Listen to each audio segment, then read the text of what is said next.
এবং সেই হুমকির 10 মিনিটের পরবর্তীতেই এই হামলার ঘটনা ঘটানো হয়।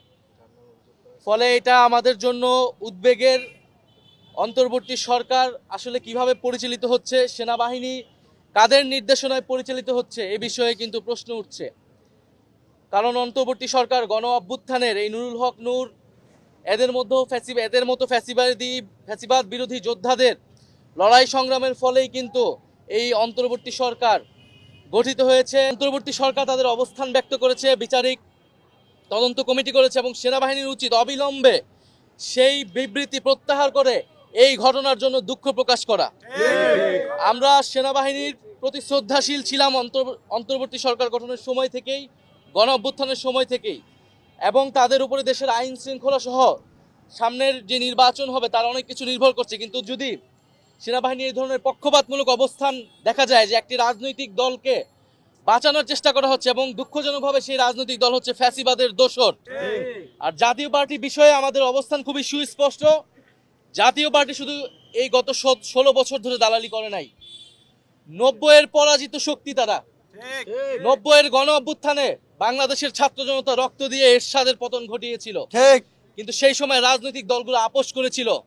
ফলে ত্রিদলীয় জোটের রূপরেখা ব্যর্থ হয়েছিল এবং এরশাদকে আবার পুনর্বাসনের জায়গা করে দিয়ে যেই ভুল রাজনৈতিক দলগুলো করেছিল, বাংলাদেশের জনগণের সাথে যেই বেইমানি তারা করেছিল, 24-এর গণ অভ্যুত্থানের পরে আমরা সেই সুযোগ দিব না।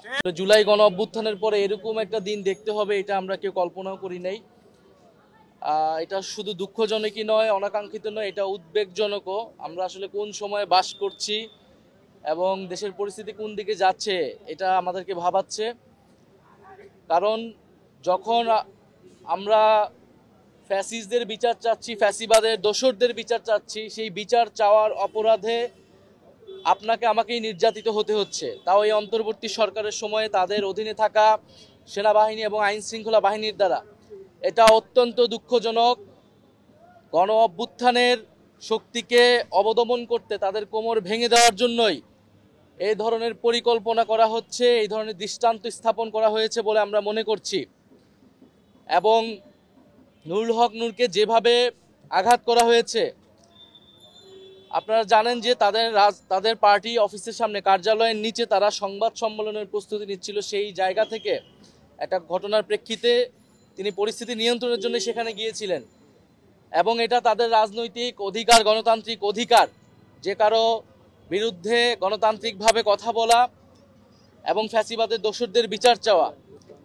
এবং আমরা সেখানে দেখলাম যে ন্যাক্কারজনকভাবে তার উপর হামলা করা হলো, তার নেতাকর্মীদের উপরে হামলা করা হলো। এক কথায় বলতে গেলে এটাকে বলে বর্বরতা। এবং এটা আমাদের জন্য দুঃখজনক যে এই বর্বরতা সেনাবাহিনীর কিছু সদস্যদের দ্বারা সংগঠিত হয়েছে। সেনাবাহিনীর অফিসারদের পক্ষ থেকে তাদেরকে প্রথমে হুমকি দেওয়া হয়েছে এবং সেই হুমকির 10 মিনিটের পরবর্তীতেই এই হামলার ঘটনা ঘটানো হয়। ফলে এটা আমাদের জন্য উদ্বেগের। অন্তর্বর্তী সরকার আসলে কিভাবে পরিচালিত হচ্ছে, সেনাবাহিনী কাদের নির্দেশনায় পরিচালিত হচ্ছে এ বিষয়ে কিন্তু প্রশ্ন উঠছে। কারণ অন্তর্বর্তী সরকার গণ অভ্যুত্থানের এই নুরুল হক নূর এদের মতো ফ্যাসিবাদ বিরোধী যোদ্ধাদের লড়াই সংগ্রামের ফলেই কিন্তু এই অন্তর্বর্তী সরকার গঠিত হয়েছে।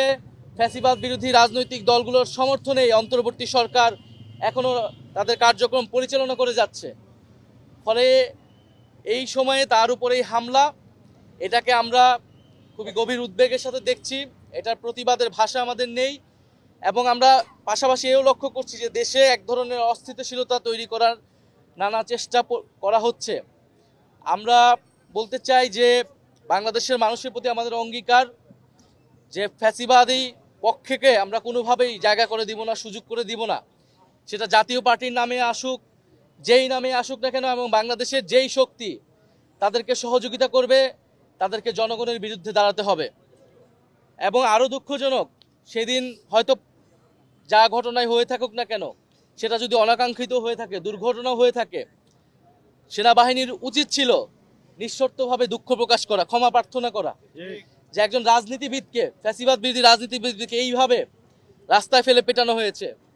কিন্তু আমরা দুঃখজনকভাবে দেখেছি যে আইএসপিআর এর যেই বিবৃতিটি তারা দিয়েছে, সেখানে তারা এই হামলাকে বৈধতা দেওয়ার চেষ্টা করেছে, জাস্টিফাই করেছে, মব ভায়োলেন্স বলেছে। একটা গণতান্ত্রিক রাজনৈতিক দল তার কর্মসূচি তার অফিসের সামনে সে সংবাদ সম্মেলন করছে, সেটাকে মব ভায়োলেন্স বলে সে সেনাবাহিনী এই হামলার বৈধতা উৎপাদনের চেষ্টা করেছে এবং এটি আরো ন্যাক্কারজনক ঘটনা ঘটেছে। অন্তর্বর্তী সরকার তাদের অবস্থান ব্যক্ত করেছে, বিচারিক তদন্ত কমিটি করেছে এবং সেনাবাহিনীর উচিত অবিলম্বে সেই বিবৃতি প্রত্যাহার করে এই ঘটনার জন্য দুঃখ প্রকাশ করা।